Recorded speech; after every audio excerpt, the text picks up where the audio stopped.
Assalamualaikum warahmatullahi wabarakatuh. Salam Rahayu, para wargi semuanya. Selamat bertemu kembali dengan saya Kang Haka. Di sini saya akan membedah lebih lagi tentang apa yang telah kita buka sedikit di awal di podcast yang kedua tentang alam bawah sadar. Dan tentunya juga narasumber yang datang hari ini sama dengan narasumber yang sebelumnya karena untuk kita gali, kita elaborasi apa aja tentang alam bawah sadar itu. Ya, inilah dia Mbak Teta atau Mbak Nopi. Saya terbiasa bilangnya si Mbak Nopi. Nah, mungkin enaknya bilang apa nih? Karena di panggung kita panggil Mbak Teta aja. Kalau lagi live hanya Teta, kalau lagi di atas panggung gitu. Ini bukan di panggung ya? Berarti boleh dong. Nama asli aja ya. Novi ya, Novi aja. Oke, Mbak Novi. Ya, seperti yang kamu tadi di awal saya bilang bahwa dan Mbak Novi udah cerita sedikit ngebuka di podcast kita sebelumnya ya bahwa Mbak Novi ini mempunyai metode pengobatan berupa melalui pendekatan alam bawah sadar. Seperti itu ya? Iya. Bisa dijelaskan alam bawah sadar. Seperti apa sih itu prosesnya gitu? Mungkin saya pengen tahu dulu dari proses Mbak Novi itu bagaimana mendapatkannya. Dan kenapa bisa disebut alam bawah sadar ya? Nah itu. Kenapa nggak harus sadar? Lebih enak sadar dong Mbak Novi. Kalau sadar kan ada kontrol otak. Kalau sadar ada kontrol otak. Oke. Kalau sadar kan tapi kita menikmatin. Kalau nggak sadar kita nggak nikmatin. Tapi kalau nggak sadar itu alami. Oke. Silakan. Ya. Jadi kalau awal mulanya sih ya, gitu kan. Aku tuh nggak tahu kalau itu masuk ke ranah pengobatan. Oke. Jadi itu memang udah kebiasaan. Jadi kalau misalnya sakit kan namanya anak-anaknya kan nggak suka banget minum obat atau jamu ya. Kalau dulu sering lama aslinya jamu gitu kan. Nah daripada pakai gitu-gituan, aku tuh dulu kayak gaya gitu loh, kayak nggak ngerti kalau itu terapi. Pegang sendiri, tiup sendiri, kayak gitu-gitu aja sih. Jadi kalau adik segala macam ya seperti itu. Tapi nggak ngerti kalau itu ternyata ada pengobatan yang seperti itu gitu kan. Kok terdengar familiar ya Mbak Novi? Apakah ini sama dengan hipnoterapi atau sugesti? Gendam? Gendam ada, itu kan sentuhan ya. Sama nggak sama dua jenis ini? Hampir sama, mereka semua bermain di alam bawah sadar. Tapi ya di masa kita sebutnya sugesti. Pendekatan yang mungkin yang berbeda ya? Ya beda. Ada yang sifatnya, misalnya kalau ya ada dulu di entertain agak beda ya, agak sedikit dibikin semacam kayak lebih wow gitu loh. Tapi kan kalau alam bawah sadar itu kan kita tuh semua memiliki yang serba auto ya, refleks segala macam itu masuk ke alam bawah sadar. Sesuatu yang kita lakukan tanpa kita sadari dan tanpa ada kontrol otak. Jadi secara langsung dia melakukan interaksi. Ada itu yang terasa seperti apa Mbak? Yang kerasa misalnya ketemu pasien nih. Kan tadi Mbak Novi bilang pakai bawah sadar. Mbak Novi ngerasainnya gimana? Apakah aku biasa seperti apa sih rasanya itu? Aku ngegiring dulu. Kalau ini mohon maaf nih, kalau dokter kan periksa, biasa kalau kita berobat ya ke dokter nih, buka baju terus ditanya ada ini apa namanya stetoskop ya namanya itu. Dokternya nanya kan? Iya. Diagnosa dokter kan. Nah kalau ini nggak terbalik. Kalau ini gimana? Kalau kita terbalik. Kalau aku tuh tidak nanya-nanya dulu gitu. Aku biasanya kan kalau kita datang ke dokter kemanapun pasti kita ngisi data kan, ya kan? Data itu format data, aku lihat, ya aku udah mendeteksi dari datanya dia. Nah jadi pada saat aku nanya ke pasien kan hanya tinggal verifikasi data aja gitu kan. Dan sudah nanti ketahuan. Jadi aku sudah mengira-ngira nih sakitnya di sini gitu. Nah, tinggal diverifikasikan ke si pasien, klarifikasi lah, benar nggak sih dia dapat. Nah, ada beberapa yang memang sudah terjadi, ibaratnya dari diagnosa aku, tapi ada juga beberapa yang belum terjadi. Nah, kejadiannya malah setelah berapa tahun kemudian terima laporan kalau aku bahas itu benar. Berarti lebih ke arah pencegahan. Sebagai apa ya? Verifikasi ya, mereka pasien itu punya pembanding dong.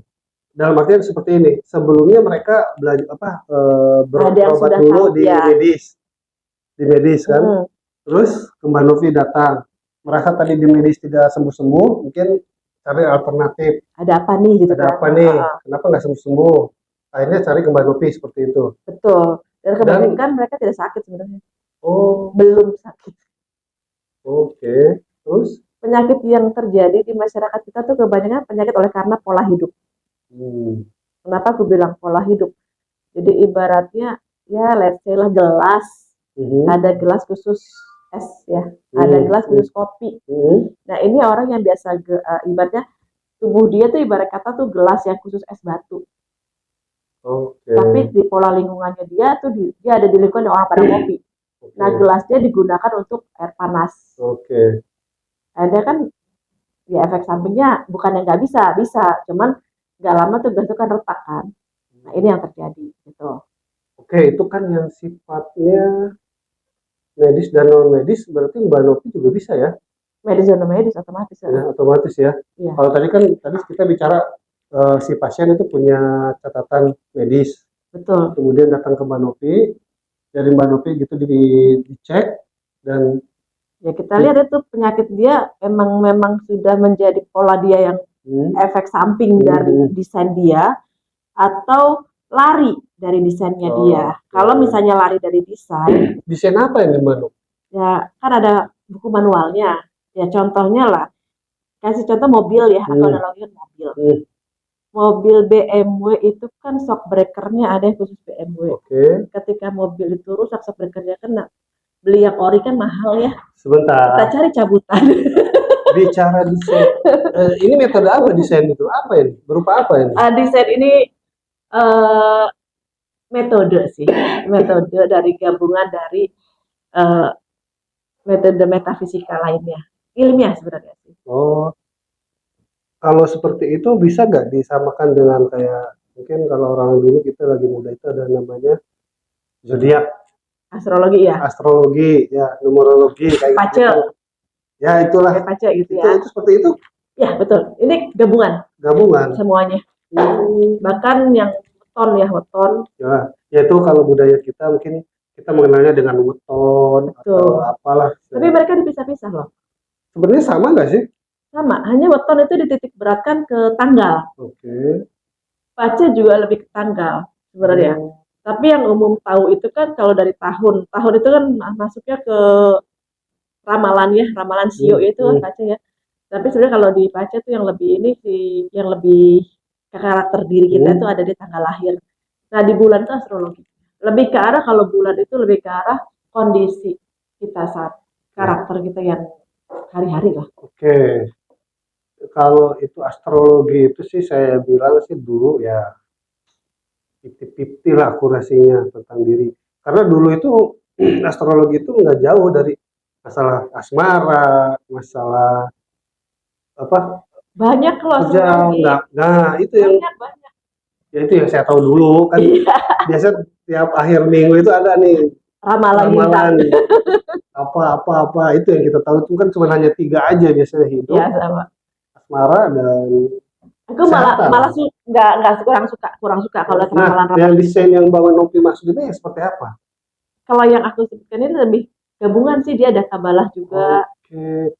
Aduh, berarti Mbak Novi itu tadi yang alam bawah sadar digabungkan dengan pengetahuannya tentang astrologi, desain tadi bilang, apa pace, aduh ternyata banyak juga. Ya karena itu kan berawal dari sesuatu yang bermain di alam bawah sadar itu kan. Kan itu kan istilahnya ngeblur lah. Kita mau bahas sama siapapun juga diskusinya nggak akan berjalan gitu istilahnya kan. Karena kan orang lebih membutuhkan data. Berarti sesuatu kalau tidak ada datanya kan susah. Berarti semua pengetahuan Mbak Novi tentang tadi astrologi, pace dan yang lain sebagainya itu melengkapi kemampuan Mbak Novi dalam pengobatan secara alam sadar. Yang berawal dari intuisi atau feeling, terus juga kenapa sih kalau dekat sama seseorang, aku tuh kan kadang-kadang ya kalau kita ketemu orang dan entah kenapa tuh aku tuh kalau ketemu dia tuh gak lama aku tuh kayak sakit gitu kan. Nah orang banyak berpikir negatif ya, kalah aura lah, toksik lah segala macam. Ternyata begitu aku belajar bukan seperti itu. Kita menarik, Ada hal lain itu. ada something gitu. Jadi secara tidak kita sadari, kita tuh menyerap penyakit orang tersebut. Oh, bisa Ini seperti sih itu ya. pengobatan yang secara alami gitu kan. Tapi terkadang kalau ada yang stuck, ada sesuatu yang memang mungkin bargainingnya ya, mungkin bargaining barternya lah. Jadi ada sesuatu yang harus dilakukan. Nah inilah aku kan bilang sama dia, kamu mesti gini gini gini. Itu biasanya itu triggernya nanti begitu koneksi sama dia, itu aku dapat kayak kayak insight dia harus ngapain ngapain ngapain. Oh, berarti. Itu yang alami kalau koneksi dari alam bawah sadar. Oh, berarti selain tadi pengobatan seperti itu, pengobatan atau tempat curhat ataupun Sampah. konsultasi Tempat tentang sampah. hal-hal masalah juga bisa ya, Mbak Nur? Iya, penyakit mental. Penyakit mental. Trauma healing. Oh, spesial nih. Kayaknya perlu perlu ada tempat khusus kali ya. Ada. Kalau gitu memang Sebentar, Mbak Novi, selain ini kan kalau dokter itu kan ada ininya lah, namanya apa, sertifikat dokter lulusan mana. Mbak Novi, ada nggak yang bisa? oh ada harus dong di Batra sendiri kan kita harus ada istilahnya sertifikasi kompetensi ya. Nah, kompetensi. Ya. Ya itulah berawal kan kalau dari kecil kan biasa kalau ketemu orang gitu kan terapi sendiri, terus terapi anak gitu kan, adik segala macam. Nah, teman-teman gitu. Apalagi kalau misalnya baru dapat insight baru gitu kan. Udah biasanya sih kalau misalnya dapat hadiah apa aku suka trial coba orang. Cuma begitu udah mulai praktek ya, mulai didengar umum, ya itu kan butuh yang namanya legalitas. Ya otomatis kita harus punya sertifikat dong. Kayak mobil uji kelayakan harus ada. Yang Mbak Novi punya sertifikatnya apa ya? Ya ada bekam Reiki pertama kali ke Reiki. Oh, Reiki. Cuma kalau Reiki kan energi aja, gitu energi. Orang sekarang kalau tidak ada treatment yang sentuhan itu susah banget buat ya sekali lagi kan kita harus percaya kan. Tapi kan kalau misalnya dengan ngobrol begini sebenarnya udah mengalir energi tersebut. Hanya kan kita tidak mungkin lah. Orang pasti gua nggak ada apa-apain kok. Meskipun sembuh pun paling kadang-kadang begitu kan. iya. Jangan kan itu kita datang ke dokter disuntik pun nggak, wah dokternya nggak bagus, di-deny gitu. Betul. Jadi orang apalagi ini yang mesti touchless. Benar. Sebenarnya tidak perlu disentuh. Kita dengan lihat datanya mereka, oh desainnya begini, gini. Ibarat kata kan orang yang ngerti mobil atau handphone, iPhone lah misalnya kan nggak bisa servis kemana-mana, harus ke service centernya. Untuk service centernya kan udah tahu dengan penyakit ini kayak gini udah hafal gitu loh. Ya sama kita juga seperti itu. Jadi alam bawah sadar ini kalau kita sudah bisa menerjemahkan alam bawah sadar orang itu nggak perlu panjang lebar. Hanya lihat datanya, oh mobil apa? Mobil Karimun misalnya kalau di Pak Suzuki. Oh Karimun mah AC-nya nih lemah nih. Udah tahu dong, AC-nya nih lemah. Ya udah bawa paling AC-nya kena. Baru dicek. Ini logis ya. Logis. Ya, logis. Ya cuma nanti kita serahkan aja ke para wargi semua yang melihat acara ini, silakan nilai ya. Ntar gue dikomplain. Wajar kita yang benar-benar ilmiah aja dikomplain kan, apalagi yang sifatnya ya. Iya, belum sebenarnya kayak gitu-gitu sih ilmiah semua. Leluhur kita luar biasa. Kita belum nyampe ya. Sebenarnya sih bukan nggak nyampe, terlalu banyak pengkondisian sih. Ya contohnya ya, kalau yang aku perhatikan, itu ya kalau orang tua sakit itu kan anak jatuh, luka, diludahin, udah sembuh gitu.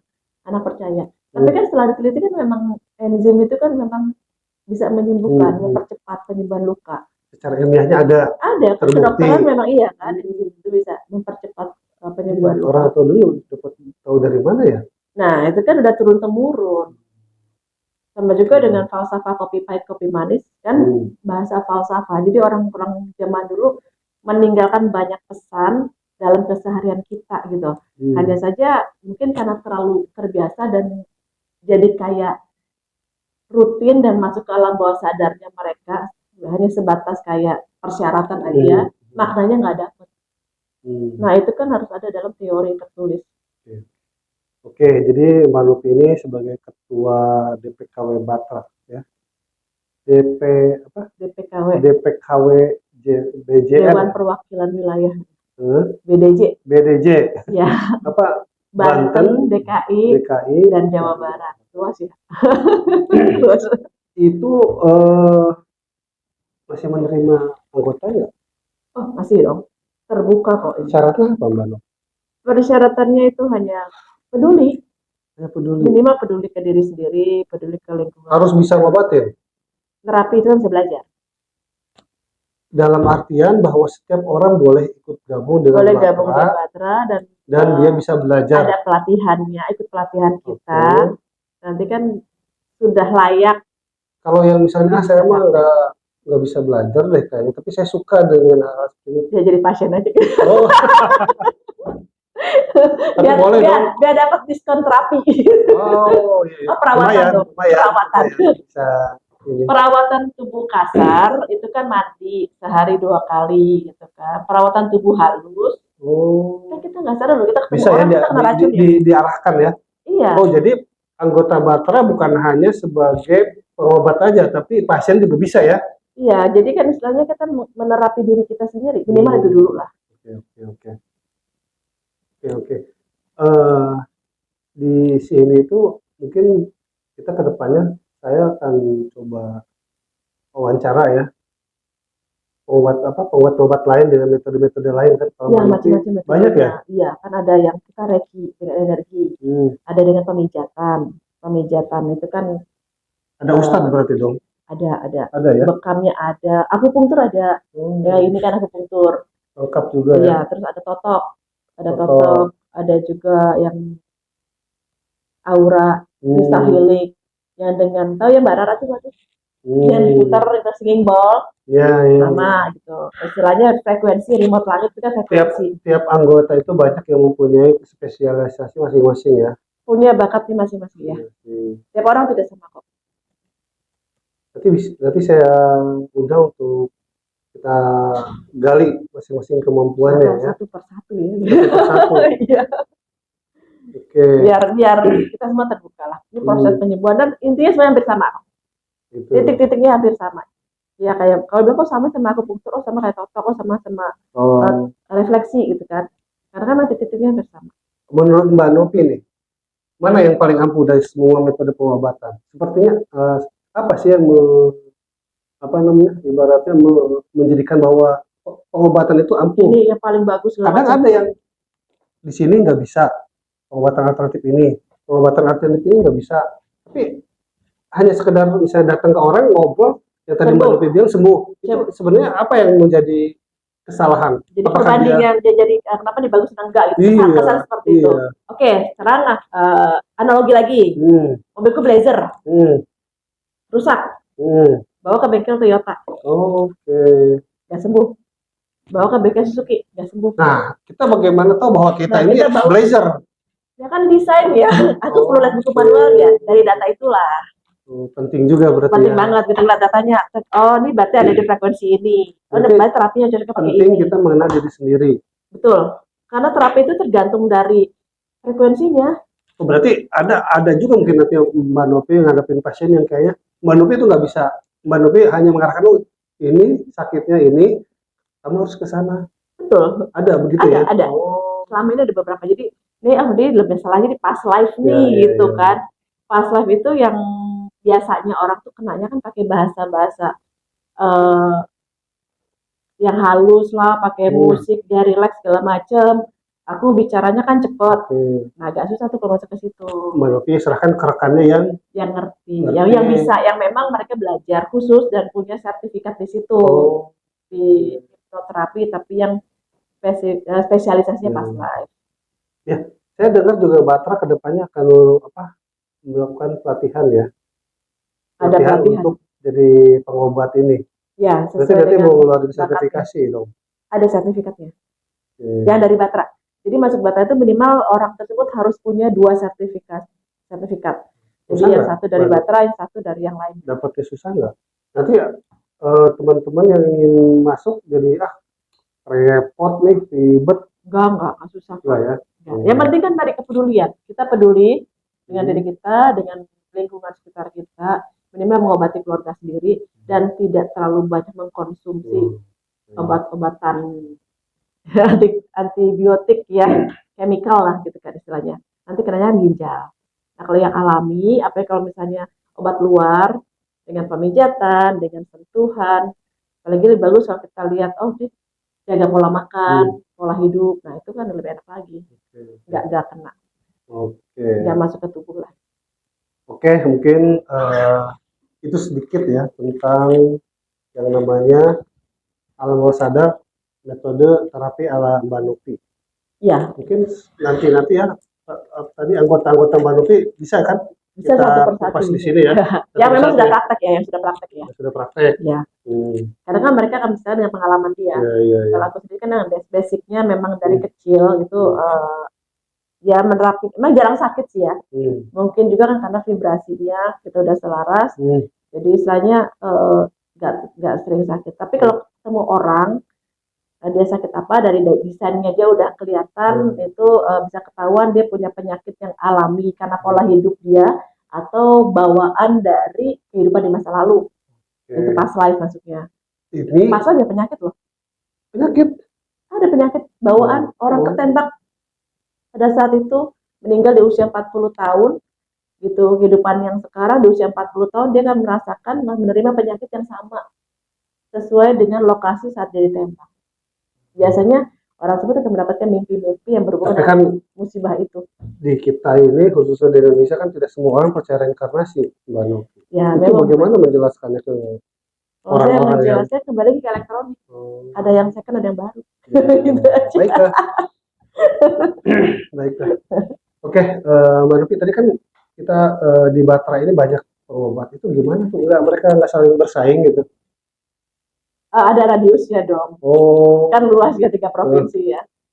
Jadi tapi mereka bisa nggak?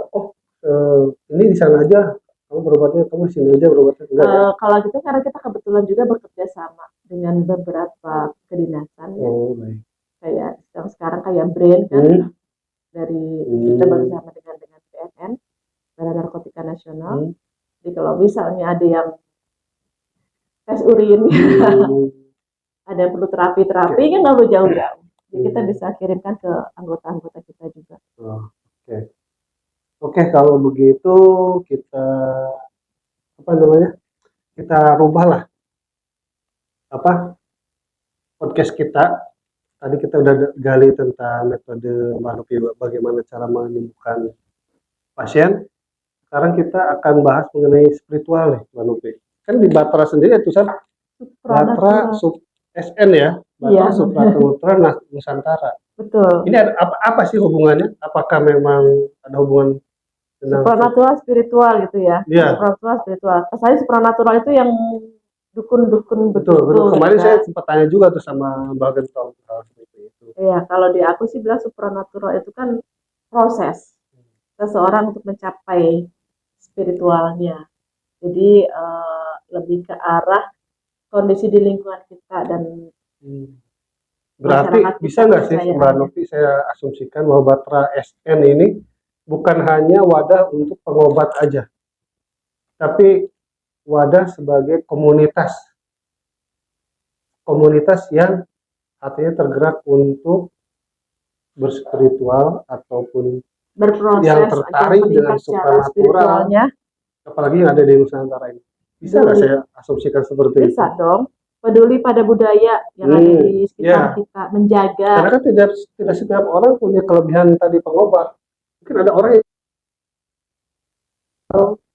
dengan bagaimana orang mengobati. Tadi bilang, boleh ya? Yang tadi gue bilang pasien, kalau kita pergi ke tempat-tempat yang dianggap wingit, gitu kasarnya kan, atau tempat-tempat situs-situs, kan bukan musik itu banyak sekali memori tersimpan di situ ya. Kalau bahasa aku sih bilangnya akasik. Jadi di tempat tersebut namanya sudah lama, itu pasti kan dia menyimpan banyak memori. Nah ketika kita ke sana, bukan mustahil kita tuh bisa mengaksesnya. Nah itu yang aku bilang dengan cleansing. Tapi kan nggak mungkin lah. Kalau mungkin di masyarakat tuh ditakut-takutin nanti kamu gini. Sebenarnya itu kan ada reasonnya. Itulah pentingnya kita edukasi ya. Edukasi. Jadi kita juga mengadakan pelatihan-pelatihan yang bukan semata hanya berhubungan dengan pengobatan. Pengobatan pun ada teorinya kan, ada teorinya, ada proses-prosesnya. Dan juga di sini kita harus menjelaskan juga eh, penyebabnya, kondisi-kondisi lingkungan. Itu kan kita ada koneksi dengan alam. Itu pelatihannya ada. Ada banyak ya pelatihannya ya. Banyak edukasinya itu banyak Bang. Kemarin sempat juga saya ngobrol dengan beberapa anggota bahwa katanya nanti akan diadakan kayak semacam medical healing, meditation healing ya. Meditation healing. Itu kapan Mbak Novi bisa realisasi? Dalam waktu dekat ini sih, karena meditasi kalau sih orang berpikir kan meditasi apa sih? Itu bukan hanya untuk anggota kan? Bukan, terbuka untuk umum. Terbuka untuk umum. Dan itu cara paling enak sih, relaksasi ya. Relaksasi, kita rileks, membiarkan tubuh kita bergerak oleh vibrasi. Kita merasakan vibrasi alam. Musik-musik alam itu menyelaraskan diri kita dengan lingkungan kita. Ya.